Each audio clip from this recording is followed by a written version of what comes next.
Hey guys, Tom Moran here, continuing with my quick husbandry videos. I know I said they were going to be 5 minutes, but of course I tend to be long-winded and they're kind of going a little bit over. The next species we're doing, I'm really excited to do. It will be the cyaneopubescens or the GBB. One of the reasons I can't wait to do this one is recently I did a list of, I believe it was my top 10 favorite New World species. And while putting together all the clips, I completely left the GBB off, which was kind of a travesty and kind of undermined the entire list because it's one of my favorite species by far. It was supposed to be up around 3 or so, and it's not even on the list. So a lot of people called me on it, as well they should. They are a gorgeous species. They can be a good beginner, although I will say there are some caveats once again, including the price. If you guys have tried to search these guys out recently, they are quite expensive. When I got mine, I think 4.5 years ago or so, I got it as a sling. It was about $35, and since then they're up around 60, 70 bucks, and that's partially due to the fact that people aren't breeding them. Apparently the females are notorious for munching the males, and that can make it very difficult to get a good sack out of them. Hopefully people start breeding them again soon. So as usual, I'm going to stop talking for a bit and we're going to move on to actual footage of this beautiful spider. So it's finally time to give this species the attention it deserves. Here is one of my female Chromatopelma cyaneopubescens, or pubescens, whichever way you prefer to pronounce it. These Venezuelan beauties come from a hot, dry environment full of scrub, thorns, and cacti. And when I first got into the hobby, believe it or not, there were many care sheets out there that instructed keepers to keep them very humid. And consequently, there was information saying that they didn't keep well in captivity because they were dying. Well, it was because of those moist, stuffy enclosures. So luckily somebody did their homework. They changed the husbandry requirements for them, and now they keep them dry. Now, normally when we speak of slings, we talk about the necessity of keeping them on moist substrate. Both of these females that I got as slings, and I have to say I kept most of the substrate dry at all time. I would moisten down just a small corner of it, but they do not seem to require moisture the same way that other slings of other species do. And that's something to think about, that when you add the water to the substrate, not to go overboard, just a corner will do. And as you can see, they are prolific webbers. So I encourage folks to, once they start webbing out their enclosure, to just dribble some water on their web once a week or so. They can go out and get a drink from it. Webbing is waterproof, so it'll stay there for a little while, and it'll give them a chance to get a drink if they need it. Now, as far as how to set up one of these guys, you can set them up like a basic terrestrial tee. I found that mine did not dig very much as slings, but instead webbed up the whole inside of their enclosures. I originally kept both of mine in one of those Amac or Jamie's enclosures, and they did great in there. A 32-ounce deli cup would probably be a more appropriate for one, only because they are going to web up a lot, and the extra height can be used for webbing.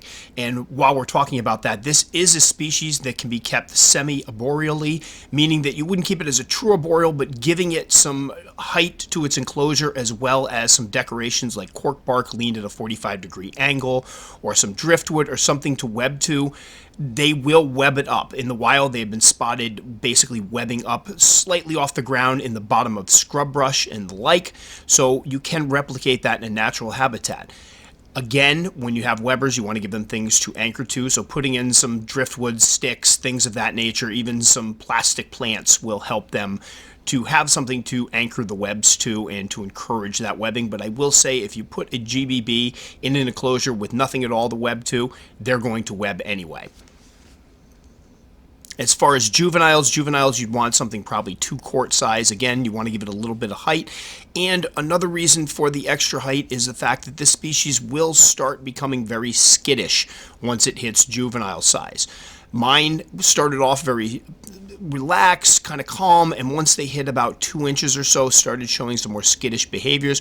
Once they hit about 3.5 to 4 inches or so, young adults, that's when I started to see more of the bolting and the kicking. And these guys can be nasty hair kickers. Mine have actually calmed down a little bit in the last few months, but up until this point, as soon as I would disturb their enclosure or even open up a corner to feed them, they would go nuts.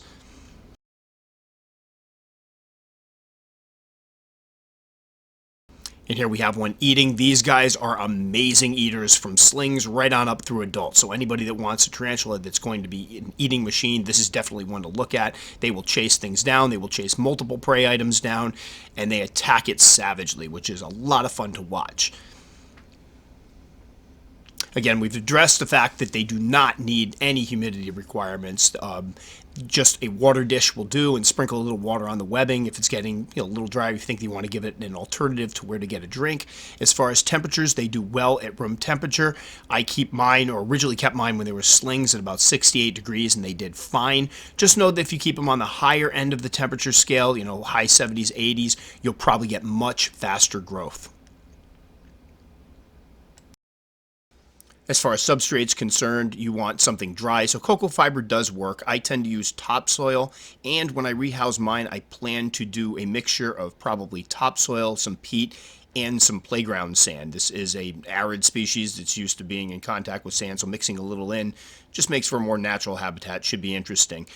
And here we have some examples of adult enclosures. There's a 5-gallon acrylic Jamie's enclosure to the left. Sterilite enclosures work, although they're not as attractive, or an extra large critter keeper. And again, as mentioned previous, these guys can be kept semi-arboreally, so I've got some of the stuff here you might use. Some cork bark here. I'd probably cut this down thinner, but leaned at a 45-degree angle. You can also drill holes in it and put the plastic plants in it with hot glue gun. I love doing that. And then just some plastic plants. This one's already got webbing on it from another enclosure, but something like that would give it good anchor points for its webbing. Or plastic plants of this nature around. Now again, they're from arid environments, so you might not have lush green foliage like this, but it's all going to be blanketed in white eventually anyway. And I'll try to put a link up the top of an enclosure that somebody set up that has that arboreal aesthetic to it, because I do think they're interesting, and that's how I plan to set up my next one when I transfer her. And here are just some pictures of some of the slings, because they are gorgeous as slings. I think a lot of people jump right out to buy the adults, and I'm showing these off because these are juvenile stage, probably about 1 3/4 inches. They are gorgeous at that size, and they grow fairly quickly. So I would encourage people, instead of just jumping right in and buying a female or a full adult, check out the slings first and grow them up. It's one of the most rewarding species I've ever grown to adulthood, just because of the fact they start off as beautiful little cool slings. They eat like machines, and they start putting on those blues little by little. It's great to watch. Now, can they make a good beginner species? Yes, they can, but the caveats are, as we see this one in the background throwing up the threat posture, many folks that haven't dealt with old worlds before and only new worlds find them to be incredibly fast. They can really boogie on you. They are prone to be hair kickers, so that's something to keep in mind. Mine are starting to grow out of the hair kicking, it seems, thank gosh, although this one did kick some hairs right before I opened it up. They will throw threat postures if they feel threatened, although I've yet to have one really strike. It's more for show. So something to keep in mind if you're new to the hobby and don't plan on handling and are aware of their speed, they can be a good beginner tarantula. They are, again, incredibly hardy, tough as nails, eat well, grow fairly quickly, which are, obviously very attractive traits for a beginner spider. All right, hope you enjoyed the video. Once again, thanks so much for taking the time to watch it. Hopefully you found the information helpful. For those of you who have not subscribed to my channel, if you like what you see, please go ahead and click that right up there. Or if you want to check out a couple more videos first, I usually put them around this area here. For the people that always watch, thanks so much. For new guys, hope to see you around in the comments section. Thanks again, and see you next time.